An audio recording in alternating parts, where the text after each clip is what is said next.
Hakim Mahkamah Konstitusi Arief Hidayat membacakan dissenting opinion dalam sidang putusan perselisihan hasil pemilihan umum Presiden dan Wakil Presiden 2024 pada Rabu 22 April. Arief Hidayat, satu dari 3 hakim MK yang berbeda pendapat atas amar putusan penolakan gugatan sengketa Pilpres 2024. Arief sebelum menutup dissenting opinionnya menyinggung soal sumpah saat pertama kali dirinya dilantik sebagai seorang hakim konstitusi. Menurutnya perbedaan pendapat yang ia lakukan sebagai wujud tanggung jawab moral dan penilaian profesional sebagai seorang hakim konstitusi. Oleh karena itu, sumpah dan keyakinan hakim konstitusi menjadi kunci keadilan bagi masyarakat. Dibacakan, semua dalil-dalil dianggap terbukti berlawanan dengan hukum, oleh karena itu harusnya dikabulkan. Konklusi, Mahkamah Konstitusi semestinya berwenang untuk mengadili, kemudian eksepsi termohon dan pihak terkait tidak dapat diterima dalam pokok permohonan, mengabulkan permohonan untuk sebagian,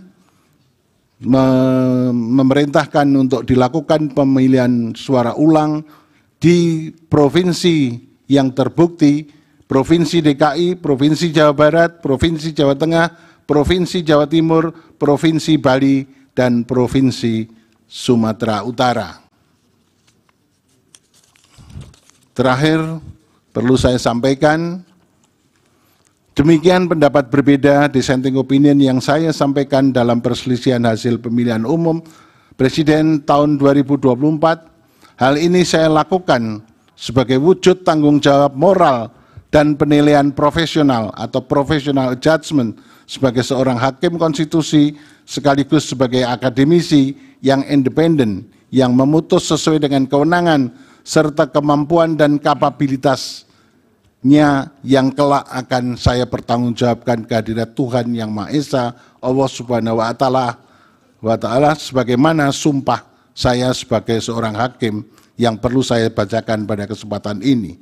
Demi Allah, saya bersumpah bahwa saya akan memenuhi kewajiban hakim konstitusi dengan sebaik-baiknya dan seadil-adilnya, memegang teguh Undang-Undang Dasar Negara Republik Indonesia tahun 1945 dan menjalankan segala peraturan perundangan dengan seluruh-seluruhnya menurut Undang-Undang Dasar Negara Republik Indonesia tahun 1945 serta berbakti kepada nusa dan bangsa.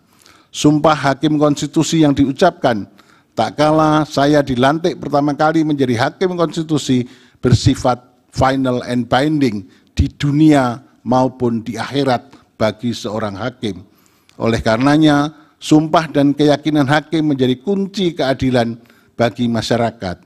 Selain itu, pudar dan menurunnya standar etik khususnya bagi penyelenggara negara menjadi musabab perlu adanya kepedulian akan pentingnya menjaga keseimbangan antara penegakan hukum, rule of law, dan penegakan etik atau rule of ethic sesuai dengan nilai-nilai luhur Pancasila.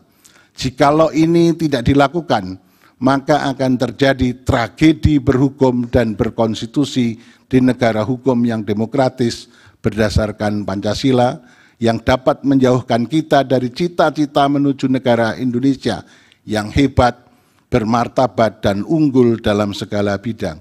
Terima kasih. Assalamualaikum warahmatullahi wabarakatuh.